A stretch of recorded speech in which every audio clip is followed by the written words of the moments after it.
So now that the DLC to Lies of P has been out for some time, I wanted to make an analysis of arguably the most deep and evil character in the game. Giuseppe Geppetto. Especially now with a lot more context to his motivations and story given to us by the DLC, we can glean just how broken this man truly is. And just how deep the motivations for his most heinous actions are. So without further ado, let's jump in to the mind of Giuseppe Geppetto.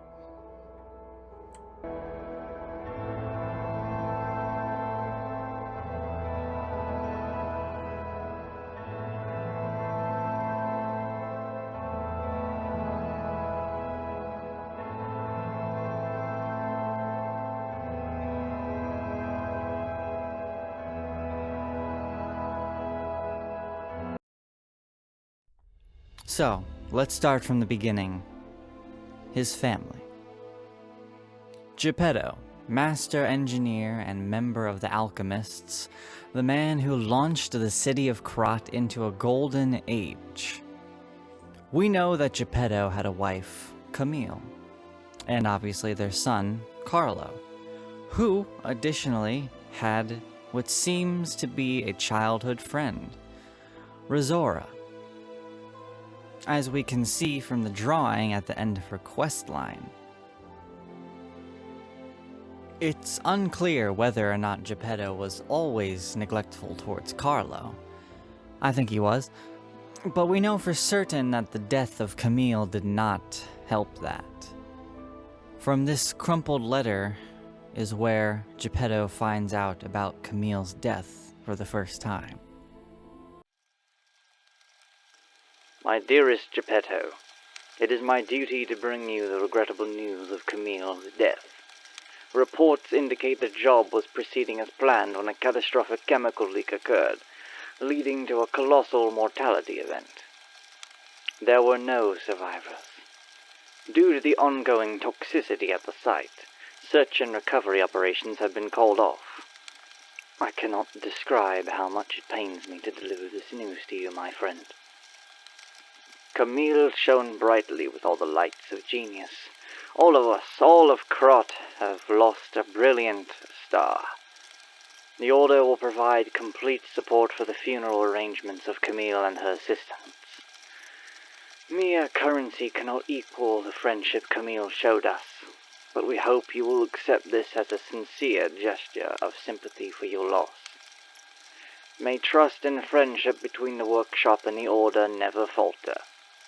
Respectfully, Valentinus Monad, Chief Alchemist of the Isle.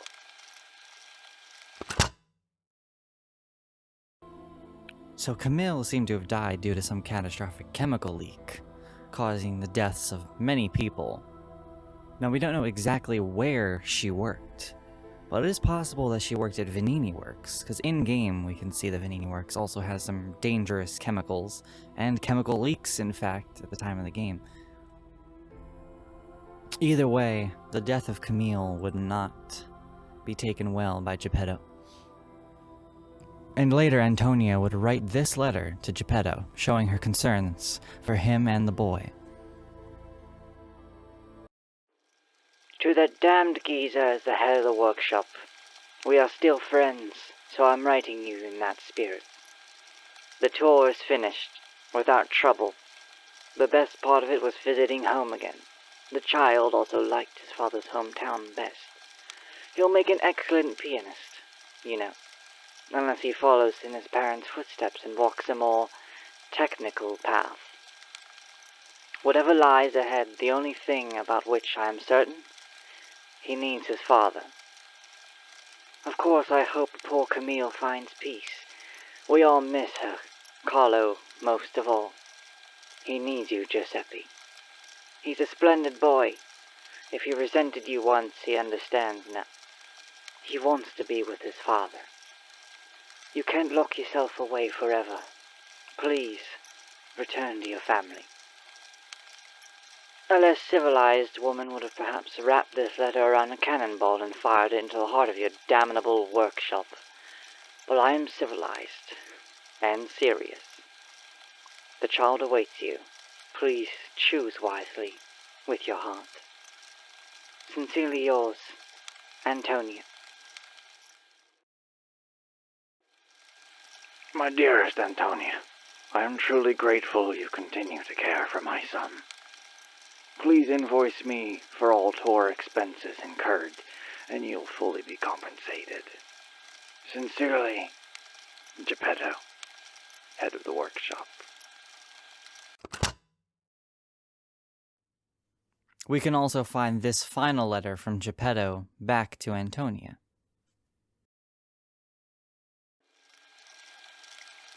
I know you're angry about what you read, and I'm sorry for my rudeness, Antonia. This is what Grandmaster Geppetto, the head of the workshop, would have sent you. This is different. This is a letter from your old friend, Giuseppe. Antonia, ever since that day, I can't recognize this world. I was intolerant. An ambitious man who came to believe his own genius reputation, only focused on one thing, reaching the pinnacle of his field. When I learned of Vanini's brilliant work, I didn't want to acknowledge him. How dare he try to outdo me? I was vain, only satisfied when the world's praise and attention were all mine, and my world was a gilded treasure chest that remained utterly empty. Camille taught me there was still hope. Worlds even an empty man could still live for. That's the trouble with finding heaven. Losing it is more terrible for having known it in the first place. I'm not the man I was before Camille, but I'm no longer the man I was when she was still here. I needed her eyes to see the world without pain, her soul to learn how to love it. Yet no matter how hard I try to remember it now, it always slips through my fingers. My world has lost all color. I think I understand to my very bones the old saying. Hell is the pain of remembering loss. So I'm an empty man again, Antonia. Even now, Giuseppe Geppetto is no different than a puppet's hollow shell. But I have one last worry. The child. I decided to let him try to live in Camille's world, and that meant a world without me. Thanks to you and the Monad Charity House, the child grew up happily. I think I'm grateful. Leaving the child was selfish, I can't deny. Leaving him to grow up in a world without parents was unforgivable, and yet I still believe it was the right path. Instead of growing up in a world of ash and ruin, Carlo had you. I hope someday you can forgive this old fool, Antonia. Your friend, Giuseppe.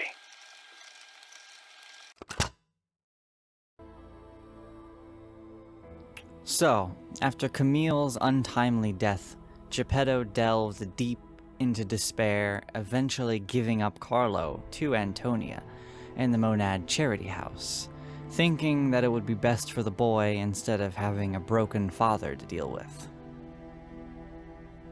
Then, sometime later, the Rose estate would be subject to an outbreak of the petrification disease. The charity house would be quarantined and the tragic death of Carlo would come to pass. This then left Geppetto utterly ruined, now losing practically his entire family. He could only hope to turn to his work to cope. But then later down the line, the alchemists would discover something that would change Geppetto's perspective forever. From the book First Discovery Camille, we read that Camille is probably the first puppet with an ego. Camille. She is probably the first puppet with an ego found by the Order. Before that, Ergo was just seen as a travel expense for a holy journey of the Order. It was God's gift, but they didn't know that it was the truth itself. However, God gave us fools the revelation for our enlightenment. It was God's miracle that Camille was made into a made puppet. Despite being in the early phase, when the design was rudimentary, Camille caught and saved a baby who fell from a crib. Such functionality was nowhere to be found in the puppet's design. Her appearance and years lived were similar, so it was probably easier for her to manifest an ego. After hurriedly collecting Camille to launch an investigation, the Order found out that she understood language and received a message from her. Send me back to my child. By interrogating and taking Camille apart, the Order had opened the door to new possibilities.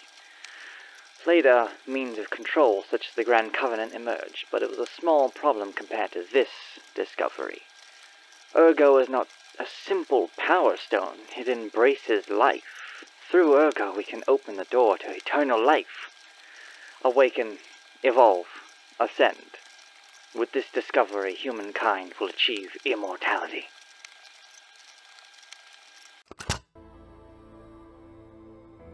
Whether or not Geppetto was the one to make Camille into that puppet is unknown, but this might have been the catalyst for his discovery of the true power of Ergo, as this is further built upon in the Madman's Journal.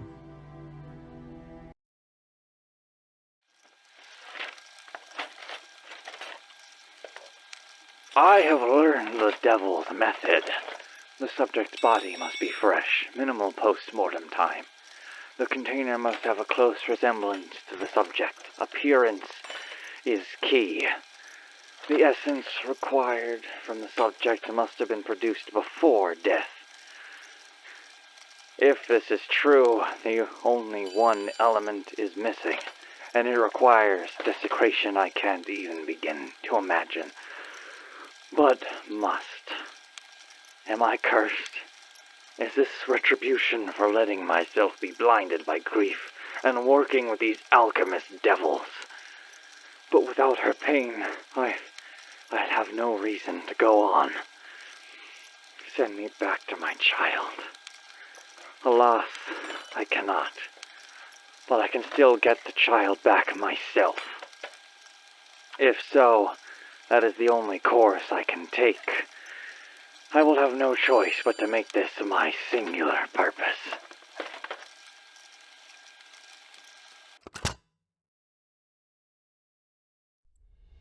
This book is seemingly from the perspective of Geppetto, discovering a method, trying to bring Carlo back, and making it his singular goal.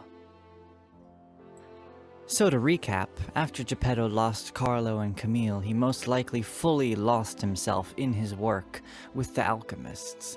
Eventually they discovered Camille's ego had awakened in the maid puppet, and it was talking about a child. With this unexpected discovery, it reignited Geppetto's motivation to a singular goal of making his son whole again. For if it could be done with his wife to at least some degree, then surely his son could be brought back as well. After some time experimenting, he made the nameless puppet, the first puppet with a P organ. And I'm not going to go into depth on nameless puppet. I have another video covering that.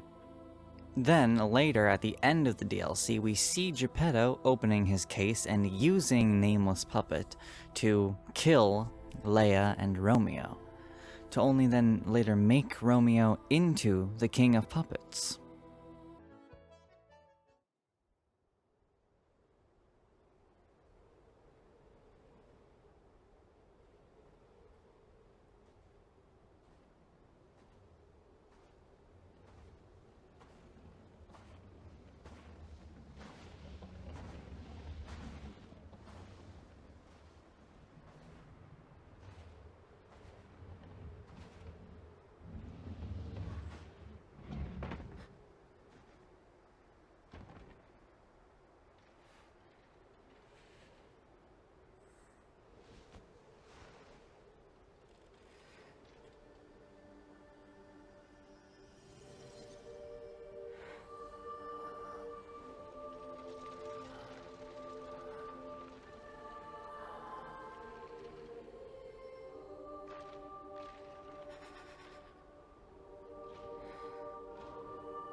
believe in you.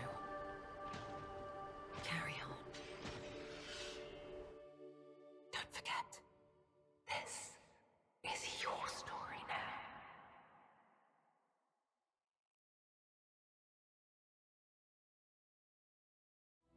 Now, why did he do this? Well, Geppetto needed something to keep all of his puppets in check. But besides that, I think my main theory is Geppetto wanted to test how memories worked. And he wanted to do that on somebody that was close to Carlo. And seeing as Romeo, in fact, kept at least some of his memories, it seems that Geppetto was somewhat successful. So think of the King of Puppets as almost a trial run in trying to awaken someone's memories before actually doing it on Carlo. Which then, of course, sometime later, he makes P and starts the puppet frenzy and kicks off the main events of the game. And even still here, Geppetto lies and manipulates everyone around him, not mentioning anything to Antonia, even though he caused the entire frenzy from which they are sheltering from. And eventually he is kidnapped by the alchemists, and part of me wonders if he was actually kidnapped, or if he just didn't go willingly. Even at the end, Simon Manus, a person that has done arguably just as worse, if not even worse things than Geppetto to people, even he warns you about Geppetto's machinations. And all of this, of course, concluding in the final clash of his creations, ultimately dying to his own hands, figuratively and literally, the hands that he built, the son that he wished he could build.